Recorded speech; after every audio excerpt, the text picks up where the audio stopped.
seats. So the meeting of the Murang Pagkain Super Committee is hereby resumed. The meeting is hereby called to order for the Committee on Ways and Means. Since I became a congressman in 1998, I never had a single inquiry that did not have a closure. So rightly or wrongly, we will close this based on the facts that we were able to master and despite all the noises that we have in this country. So at this point, may I recognize Congressman Biron for the Committee on Trade and Industry.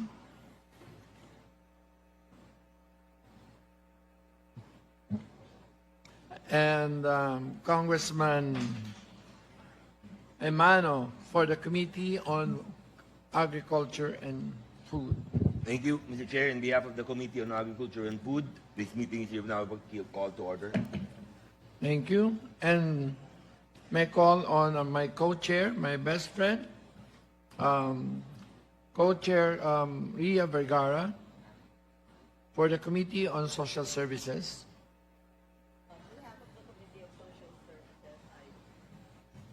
On behalf of the Committee on Social Services, I call this meeting now called to order. Thank you. And on behalf of the Special Committee on Food Security, may I call on Congresswoman Lulubel Ruth R. Villarica, also an annex of the province of Albay. Thank you, Chair. Present. Thank you very much. So so all 5 committees, that's why it's called quinta, which means 5. I would like to acknowledge the presence of course, the Honorable Secretary of the Department of Agriculture, Secretary Francisco Kiko Chu Laurel Jr., and the entire DA family, as well as, of course, the other guests. May I call on our committee secretary to please recognize all the guests who are present now. Your Honors, good morning. Today we have Secretary Francisco Chu Laurel of the Department of Agriculture himself, ASEC Genevieve Belicaria Guevara, also of DA, DLLO and Consumer Affairs, Director Roberto Omali of DA National Meat Inspection Service, Dr. Christian Dakigan of DA Bureau of Animal Industry, Administrator Larry Lacson of NFA, Administrator Eduardo Eddie Guillen of NIA, Attorney Edgar Alan Reyes of BIR, ASEC Santiago Lim of CDA, Deputy Admin Ray Elevaso of CDA, Deputy Director Ana Rowena Imperial of the Bangko Sentral ng Pilipinas, also Deputy Director Amelia Damian, and Manager Roxanne May De Jesus, also Ms. Pamela Bianca Ong Holgado, all from the BSP. From Land Bank, we have Ms. Carmina Nang and Attorney Joanna Bersosa. From retailers, we have Ms. Luzbinda Castro of Pamihilihang Lungsod ng Stall, Muntinlupa. From the corn and other feed scrap sector, we have Mr. Romualdo Elvira of Philippine Maize. From meat importers, we have Ms. Genevieve Mapa of ENL Faster Food Imports with Ms. Mary Antoinette Salgado. Sir, Your Honors, thank you. Thank you. Congressman Emano. Yeah, Mr. Chair, as to save time, move that we dispense with the calling of the roll for the House members. So move, Mr. Chair. I second. Are there any objections? Hearing none, same is approved. So the calling of the roll is hereby dispensed with. Let me remind everyone of our timeline. We hope to discuss with the resource persons until lunch and deliberate on the committee report in executive session until 2 p.m. So this is a bifurcated meeting because there are certain rules that you cannot discuss the committee report until it is solitary. Until it cannot discuss the committee until it is approved by the committee.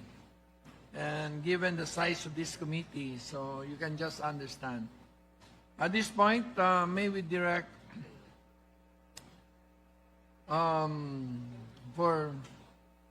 let me just say that the inflation rate, especially for food, has never been low. It is the lowest since November 2019.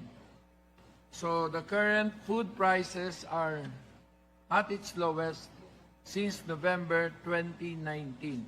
I'm not saying that it is the result of this committee, but certainly by focusing the resources of the government, as well as, of course, the attention of our responsible officials, then we are able to mobilize public opinion, as well as, of course, redirect the behavior of our stakeholders and our industry players.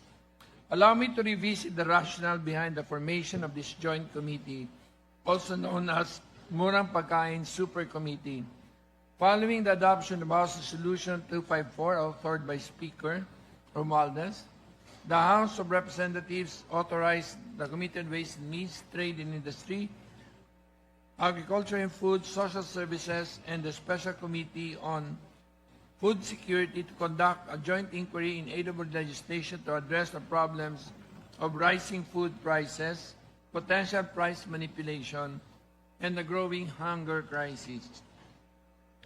The Joint Committee underscored the urgency to address persistent high prices, despite global price reductions and tariff cuts, and with its advocacy with the members of the National Price Coordinating Council, the DA declared a food security emergency on price on February 3, 2025. This declaration permits the NFA to release buffer stocks to stabilize rice prices and to ensure that our staple food remains accessible to low-income households. From this productive advocacy, the Joint Committee is prepared to present its draft report in executive session. The report essentially discusses 1. The rice industry, 2. HBCC, 3. Livestock, LPDC, 4. The cross-cutting issues on credit and finance, and this report can serve as a blueprint, or at least as a guidance, for feasible legislative and executive action to sustain local agriculture and improve access, shifting our focus from food to food systems, essentially. The 19th Congress is closing, but we persist in optimizing this opportunity to serve our country. First, we hope that the PCC could pursue cases on potential price manipulation in rice industry. We have pointed out as early as December 10, 2024, that the PCC appears to overlook the economic principle of intertemporal tacit collusion, a phenomenon prevalent in markets for essential goods with inelastic demand, such as rice. The inaction, we have argued then, stems from PCC's unyielding adherence to an exceedingly rigid and narrow definition of a cartel. We hope that the PCC can give us a substantial update, although I think they are begging off because there are names mentioned there, and they would like to give those names a chance to defend them. Although I have a copy, and I will just share it with the members of this committee. Second, we congratulate the President and the DA for accomplishing the campaign promise of making 20 peso per kilo rice a reality for vulnerable and minimum wage earners.